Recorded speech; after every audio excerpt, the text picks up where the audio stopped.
Hi hello नमस्कार, कशा आहात सर्वजण? मस्त मजेत ना? तर चला नवीन एका व्हिडिओमध्ये मी सुद्धा आपल्या सगळ्यांचं अगदी मनापासून स्वागत करते. आणि आता 5-6 दिवसच झालं आपली बागेची स्वच्छता वगैरे करून, पण त्या साईडची झालेली, एका साईडची झालेली, एका साईडची झाली नव्हती. तर म्हटलं आज ह्या साईडची सगळी स्वच्छता आहे ना, तर ती करून घेऊया. आणि एकाच कुंडीमध्ये असं एवढा वेल पसरलेला ना, भरपूर वेल पसरलेला, आणि 2 वेल एकाच कुंडीमध्ये झाले होते. तर तो एक शोचा वेल आहे ना, तर तोच सगळा मी त्यातनं काढलेला आहे आणि दुसऱ्या कुंडीच्या ह्याच्यामध्ये लावून घेतलेला आहे. जी हँकिंगची कुंडी आहे ना, तर त्याच्यामध्ये सगळा वेल लावून घेतलेला आहे. आणि हा आहे बघा, पानं किती छान आहेत. असं वाटतं की ती पानं तुटल्यात, पण तुटलेली नाही, त्याचा शेपच तसा आहे. आणि जी काही हँकिंगची कुंडी आहे ना, तर ती वरती लावून घेतल्याने तरी तर माझ्याकडे वेगवेगळ्या प्रकारची रोपं नाही येत ना, म्हणून तर दोन्ही कुंड्यांमध्ये एकसारखीच लावलेली आहेत. बघू आता आणल्यानंतर लावायला वगैरे येईल. आणि त्या भाऊजींनी आहे ना, तर निशिगंधाचे गड्डे आहेत ना, तर त्यांच्या मित्रांनी दिले होते, तेच मला लावून घ्यायचे होते सगळे. आणि तो जो काही वेल आहे ना, तुटला माझ्या हातून आणि भिंतीला तसाच चिकटलेला बघा. आणि झाडांकडून सुद्धा आपल्याला किती काही शिकायला मिळते. जर का कोणी आधार नाही दिला तर ते स्वतःचे स्वतः आधार असं शोधतात झाडं वगैरे. आणि तर इथे लिंबूचं झाड होतं ना, तर ते कुंडीत असेल तसं मोठं येणारच नव्हतं, म्हणून ते झाड काढलं, परत जमिनीमध्ये लावलं, कारण मोठं झाड येतं हे. आणि जे काही कुंडी रिकामी केले ना, तर तिथं निशिगंधाचे जे काही गड्डे आहेत ना, तर ते असे पसरून पसरून लावलेले आहेत सुट्टे करून.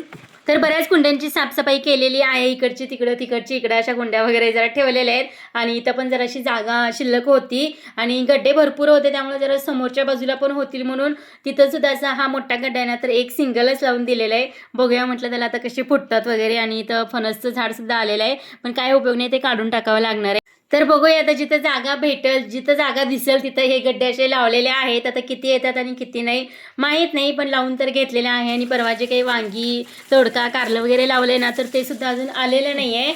तर मस्तपैकी सगळी झाडं लावली की पाणी घालावं लागतं, तर इथं बोर चालू करून सगळ्या झाडांना पाणी घालून घेतलेलं आहे.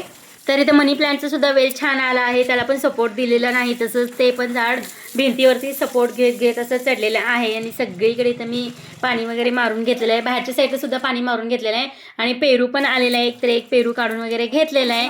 आणि जे काही कुंडी मी ठेवली होती ना, मला तिथं हँकिंग करायची होती ती वरची कुंडी, पण तिथं बसली नाही, म्हणून परत वरतीच तिला अडकवलेली आहे.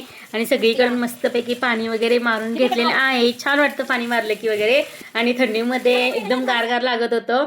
पण हे 9-10 वाजता शूट घेतलेलं आहे. आणि याच्यानंतर इथं सुपारीचं झाड आहे ना, तर त्याला सुद्धा पाणी मारून घेतलेलं आहे, पण जमिनीमध्ये सगळीकडून फरशा असल्यामुळे त्याला पाणी जास्त जात नाही आहे. आणि हे मिरजेतल्या जावीने झाड आणलं होतं, तर ते सुद्धा लावायचं राहिलेलं एकच रोप, तर हे सुद्धा मी रोप लावून घेते आत्ता.